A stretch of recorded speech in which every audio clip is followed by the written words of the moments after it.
Et donc là, c'est quoi l'historique de la parcelle? Là, on a mis des patates douces l'année passée sur bâche.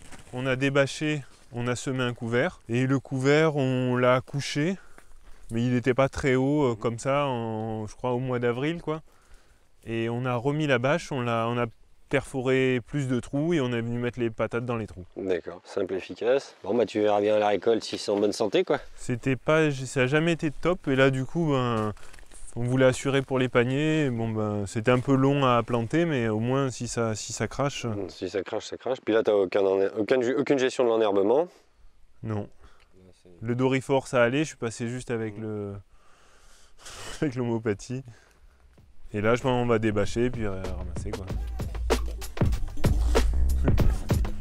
Ça, il doit en avoir plus que des patates.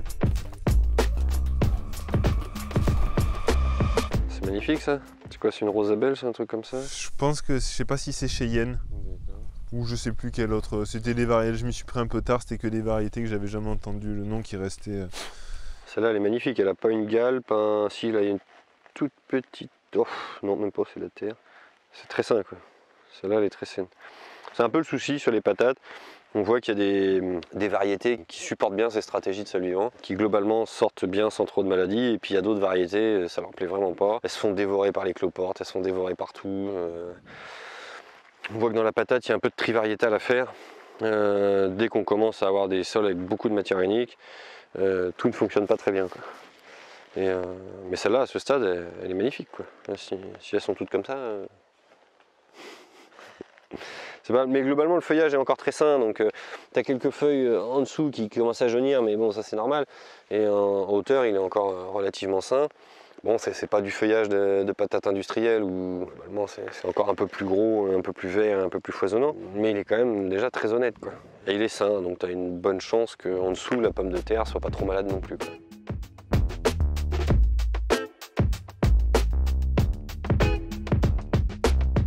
Donc là, c'est de la mini-motte de carottes. Bon, j'en ai 3, j'essaie de prendre la plus grosse, celle du milieu. On va voir ce que ça donne. Ah, bah elle est pas... Mais voilà, on voit, en fait, là, c'était dans la mini-motte et à chaque fois, on a eu des trucs un peu tordus. Mais bon, si ça devient gros, à la limite, vaut mieux une carotte tordue que pas arriver à faire de carottes.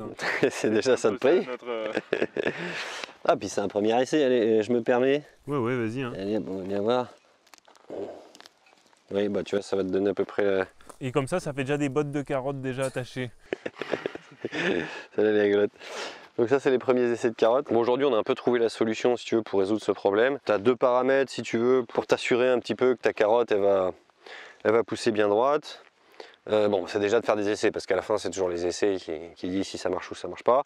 Mais le premier paramètre, c'est de réussir à maintenir le sol humide. Là, je pense que c'était le cas quand on l'a replanté. Oui, mais de le maintenir tout le long de la culture, relativement humide. Ça dépend du niveau de porosité. Moins ton sol il est bien poreux biologiquement, plus tu dois mettre d'eau. Parce qu'en fait, dès qu'il sèche, il devient ferme et ça déforme les carottes, quoi. Ok. C'est là que tu risques de fourcher, en fait. Parce qu'à un moment donné, tu as ta petite racine, elle va se développer dans un endroit, elle n'arrive pas à prendre sa place et donc elle refait des racines et ça se met à fourcher. Donc dès que tu as des soucis de forme, maintenir le sol humide, c'est assez important. Ça peut aider beaucoup. Et après, malgré tout, aujourd'hui, bon, les gens qui font des carottes le font souvent dans des sols avec des fractions minérales où tu n'as pas de cailloux, pas trop de trucs chiants. Mais si tu as des sols un petit peu lourds, tu as quand même des risques que ta carotte ne pousse pas bien droit, qu'elle n'arrive pas à prendre sa place. Et donc ça, c'est encore des systèmes où, si tu veux, sur les semoirs, on va passer une dent, ouvrir le sol sur 20 cm le long de la ligne. Et après, on va mettre un tout petit outil ça dépend, il y a plusieurs systèmes, mais pour légèrement travailler la ligne de semis et venir mettre la carotte, quoi. La graine de carotte. Et comme ça, on sait qu'on a ouvert le sol dessous.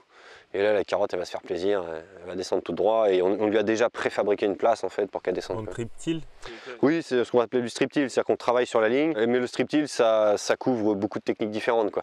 Le striptile, ça peut servir à désherber sur la ligne, ça peut servir à réchauffer le sol, ça peut servir à faire un certain nombre de choses. Par exemple, si tu fais des semis dans des couverts permanents, dans des plantes vivaces, tu veux mettre une plante annuelle dans ton couvert de plantes vivaces, tu vas venir travailler juste sur la ligne de semis avec des outils très légers, mais qui vont casser les racines de la plante vivace, qui vont l'abîmer un peu, et ça va laisser l'opportunité à ta plante annuelle, elle, de se développer dans une plante vivace. Donc le striptile, c'est vraiment l'idée qu'on va chambouler un petit peu le sol sur la ligne de semis pour favoriser la graine, et sur la carotte ou sur le panais, ça peut être utile parce que si on fait un striptile avec une ligne de de fissuration en profondeur, ça va laisser de la place à la carotte pour pouvoir se développer. Et globalement, ça peut éviter ce genre de choses. Je dis ça peut parce qu'il faut toujours essayer ces trucs nouveaux pour voir si ça répond bien dans ton système. Ça peut permettre, si tu veux, de nouveau avoir des carottes assez droites, quoi.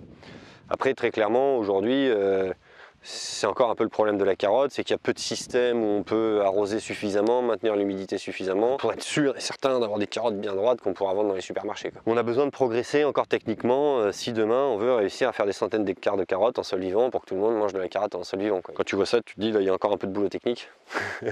Déjà c'est un essai intéressant, mais il y a encore un peu de boulot, quoi. Et c'est là le grand avantage de la vente directe. Si les gens, tu leur expliques que tu fais des essais, que désolé, c'est un peu raté, il va falloir sortir l'éplucheur et jouer un peu plus de l'économe, bon bah les gens ils le font avec un peu de bonne volonté, quoi.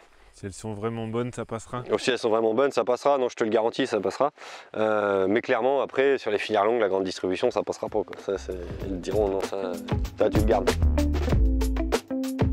Vas-y, explique-moi là. Et bah là, simple, hein. Bâchage long, on débâche, on vient mettre les bulbilles et puis on met de la matière organique par-dessus, classique. Mais là en fait on n'a pas fait exactement ça puisqu'en fait la matière organique elle était déjà sous la bâche, on a débâché, en fait on a poinçonné la matière organique et on est venu mettre les bulbilles dedans. D'accord. Ce qui nous a fait un peu plus d'enherbement que les autres fois. C'est honnête. Non mais on est passé quand même, il y a eu déjà 2 heures de désherbage. Bon, mais là ce qui est chouette c'est la densité. T'as une belle culture parce que là t'es à 10-20 12-12. 12-12, c'est pas très carré mais ça marche quand même. Non mais t'as des beaux oignons. Là t'es à quoi? T'es à 4 km carrés, non? Ah je pense beaucoup plus, hein. Là t'es plus? Parce que là on a 64 bulbilles au mètre carré, du coup on va dire admettons qu'il y en ait 50. Ouais. Si on a des trucs qui font en moyenne 150 grammes, c'est 7,5 kg. Oui c'est ça, donc tu vas t'approcher des 10 kg, quoi. Là typiquement sur un sol poussant comme ça, si tu arrives à mettre de l'eau en plus, tu peux quasiment doubler la densité, quoi. Plus serré que ça, et après, mais ils se toucheront vraiment tous? Ils se touchent à la fin. Ok. Et moi j'ai déjà fait des essais à 15 kg, tu montes à 15 kg. D'accord, et du coup tu plantes à combien? 8-8? Ah bah c'est 5-5 quasiment. Ok. Tu mets à 5-5. Par contre après ton facteur limitant c'est l'eau. Parce que là l'avantage c'est que tu as mis tes bulbes, t'as pas eu à arroser, ça s'est fait avec l'eau du ciel, tout va très bien. Si tu peux doubler ton rendement et que pour réussir à doubler le rendement, le seul truc c'est de mettre un peu d'eau, bah des fois ça s'envisage bien quand même, quoi. Parce que là tu es quand même avec des sols qui ont des niveaux de fertilité aujourd'hui qui sont très élevés. Et donc tout l'enjeu aujourd'hui c'est de trouver les moyens de densifier, d'augmenter encore la production. Mais tu as un sol avec un niveau de fertilité très élevé, ton facteur limitant ça devient l'eau en fait. Parce que pour exploiter la fertilité de ce sol, bah, il faut de l'eau. Pour la biologie du sol, pour l'évapotranspiration des plantes. Et donc avoir des sols très fertiles c'est bien, mais si tu ne peux pas les exploiter parce qu'il te manque l'eau, c'est un peu dommage. Bon après, tant qu'on en vit, on en vit, hein, mais faire un petit x2 sur les scores juste avec un petit arrosage, des fois ça vaut le coup, quoi. Donc c'est un des enjeux aujourd'hui du sol vivant chez beaucoup de maraîchers qui ont très bien remonté les sols en matière organique, en activité biologique. Donc c'est densifier, augmenter la production de mètres carrés et souvent on voit arriver le facteur limitant eau qui est là. Et donc il faut que les maraîchers ils apprennent à améliorer leur stratégie d'irrigation. Alors des fois c'est une question de disponibilité en eau, hein. Si t'en as pas, t'en as pas. Ou si c'est trop compliqué, c'est trop compliqué, quoi. Ça coûte trop cher, mais il faut avoir conscience que pour densifier, augmenter encore le rendement, le facteur limitant ici c'est pas le soleil, c'est plus la fertilité du sol, ça va devenir l'eau, quoi. Par contre si tu la mets, tu peux encore tasser. Alors, sur des légumes comme la salade, de toute façon tu vas pas réussir à les densifier parce que ça prend de la place, mais les oignons tu vois bien que tu peux les densifier. Là ils se font pas d'ombre, quand tu regardes le sol, tu vois bien que tu es encore en train de gaspiller de la lumière. Et tu le vois le sol, donc si tu vois le sol, ça veut dire que tu gaspilles de la lumière. Et ça veut dire que tu peux encore densifier, chacun de tes oignons il aura encore de la lumière et il arrivera à pousser, quoi. Mais ton facteur limitant ça va être l'eau. Et encore, c'est à tester parce que tu connais pas ta réserve hydrique et si ça se trouve, tu peux encore en faire, quoi. Sur des cultures comme ça, je te conseille de faire des bouts de 2-3 mètres, double densité, quadruple densité. Tu regardes ce que ça donne. Je vois ce qui marche mieux. Ouais. C'est super simple, tu le fais jusqu'à l'extrême en termes de densité. Et puis tu vas te dire, ah bah oui, mais en fait sur la même surface, je peux doubler le rendement, le chiffre d'affaires. Et tu rentabilises ton temps de bâchage, ton temps de débâchage, toute la manutention, quoi. Et là, on est déjà 2 à 3 fois plus serré que ce qui se fait en bio, quoi. C'est ça. Et si tu arrives à monter au-dessus de 10 kg hectare, 10 km carrés, bah faut voir que tu arrives à 100 tonnes hectare, quoi. C'est ce que font les très bons producteurs conventionnels qui maîtrisent le truc à fond les ballons, quoi. Donc effectivement, avec ces stratégies-là, on se rend compte qu'on peut commencer à jouer vraiment dans la cour des grands et avoir des productions de biomasse qui sont équivalentes à ce qu'on a dans les systèmes les plus étudiés, les plus aboutis, où il y a eu énormément de recherches techniques, de variétés, de rotation, de dates de semis, etc. Alors que là, excuse-moi l'expression, mais en low-tech, un peu l'arrache, quoi. C'est je balance du broyage, je mets mon bulbe, tiens, bah en fait, j'arrive à faire le même score. Ce qui à la fin nous démontre bien que la biologie est aussi forte, voire plus, si on la prend dans le bon sens, que tout cet arsenal technique qu'on a mis au point pendant des années, et où peut-être malheureusement on a oublié certains axes de travail essentiels, l'activité biologique, la matière organique, et là ça nous donne un bon résultat, quoi. Alors après tu verras la conservation, il y a aussi tous ces paramètres, je sais pas les autres années ce que ça donnait. Tout se conserve bien, oui. En principe, on avait fait les mesures de Brix là, sur nos oignons et sur ceux de 2 maraîchers du coin qui étaient en bio classique, quoi, et on avait à peu près 20% de taux de sucre en plus. C'est encourageant, déjà t'es pas en dessous, mais de toute façon si ça se conserve, ça veut dire que tu as de la matière sèche et du sucre. Ça c'est un résultat général. Il faut bien comprendre le principe, le sucre vient de la photosynthèse, et ou du sol si on valide certaines hypothèses avant-gardistes. Il circule dans la plante et c'est lui qui fabrique la matière sèche. Enfin, la plante utilise les sucres après pour fabriquer sa matière sèche. Mais donc il faut bien voir que ça n'est quand même qu'un indicateur à un instant T de la capacité de la plante à faire circuler les sucres. Plus les taux de Brix sont élevés tout le long de la saison, plus il y a des chances d'avoir beaucoup de matière sèche. Mais ça n'est quand même qu'une valeur à un instant T dans la sève, quoi. Tu vois, c'est quand même une valeur qui varie beaucoup. Si tu prends ton oignon et que tu mesures le taux de Brix plusieurs fois dans la journée, tu vas voir que ça bouge. Moi je l'ai mesuré l'oignon une fois récolté. D'accord. Tu as mesuré le bulbe? Ouais, le bulbe. Et après, ce qu'on a vu, c'est que, par exemple, on les ramasse là début août, on fait une mesure à début août, et puis après, si on en fait une en novembre, eh ben, ça va être, les sucres vont se concentrer, quoi. Et ça. Alors dans le bulbe, par contre, oui, le taux de Brix est assez stable, parce qu'il n'y a plus la physiologie de la feuille, etc. Elle est plus en train de pomper, la plante est plus en train de pomper de l'eau dans le sol. Donc effectivement, tu as souvent une corrélation matière sèche-sucre dans le légume de conservation. Tu as la même chose sur la betterave, tu as la même chose sur une pomme. Mais ce qui est très important dans le légume, et en plus c'est assez simple à mesurer, c'est le taux de matière sèche. Comment tu le mesures? Tu prends ton oignon, tu le coupes en rondelles, tu le mets au micro-ondes au minimum, il va sécher doucement ou dans un séchoir à légumes. Tu le mesures avant séchage, après séchage et tu obtiens ton taux de matière sèche. Et en fait le pourcent de matière sèche, c'est la quantité de réserve de nourriture qu'a ton légume pour se conserver très très longtemps.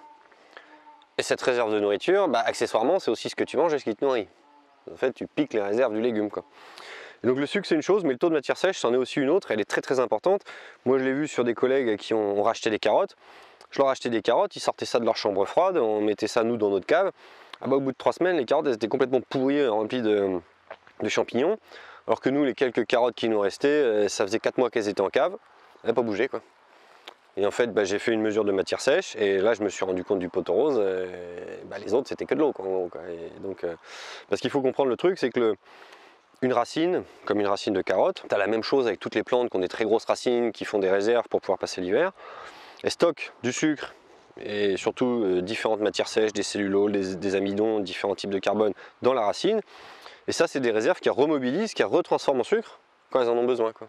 Donc en fait, elles se mangent elles-mêmes, quoi, pour passer l'hiver. Et au moment où elles font la graine, les plantes bisannuelles strictes, notamment, évidemment, vident leurs réserves pour pousser un maximum et remplir les graines au maximum avec des réserves, avec leurs réserves. Et donc nous, ce qui nous intéresse bien dans les légumes racines ou les légumes bulbes, c'est d'avoir une plante qui va stocker le maximum de sucre, de matière sèche, pour pouvoir la prendre et la manger pour nous. C'est ça le principe, quoi. Et donc évidemment, plus les légumes ont de matière sèche, plus ils se stockent bien, plus ils se conservent, et puis plus ils sont nutritifs, tout simplement, quoi. Et ça, tu le vois, les oignons comme ça, quand tu les fais cuire à la poêle, tu vois qu'ils font du caramel parce qu'ils sont remplis de sucre, quoi. Alors que s'il n'y a pas de sucre, il n'y a pas de matière sèche, ça fond et il ne reste plus rien dans la poêle, quoi.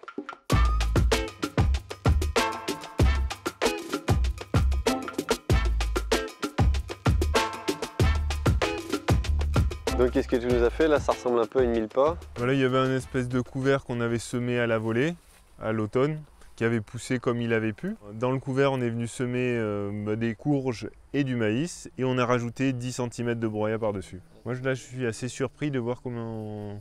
J'ai l'impression qu'il est pas mal, le maïs là. Il est beau, il est beau, il est beau.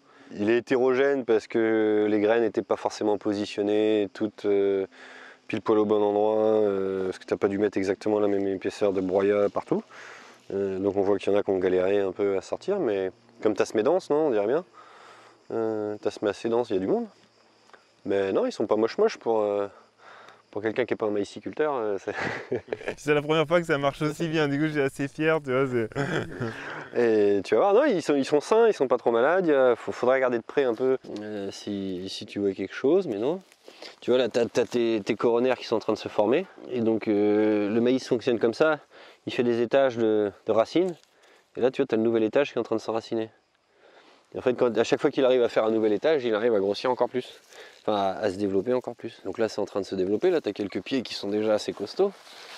Celui-là, il est assez balèze aussi. Et c'est en train de se renraciner, quoi. Donc il va finir par y aller et ça va l'aider à se développer. Et on est au mois de juillet. C'est quoi comme maïs? C'est un cycle long? C'est un maïs population, mais plutôt demi-tardif. D'accord. Maïs grain. Maïs grain. Qui devrait monter à 3 mètres de haut. C'est ça devrait être assez joli. Je suis pas sûr que tes courges arrivent vraiment à grimper dedans. Il y a des trous de lumière, ça va se développer comme ça peut.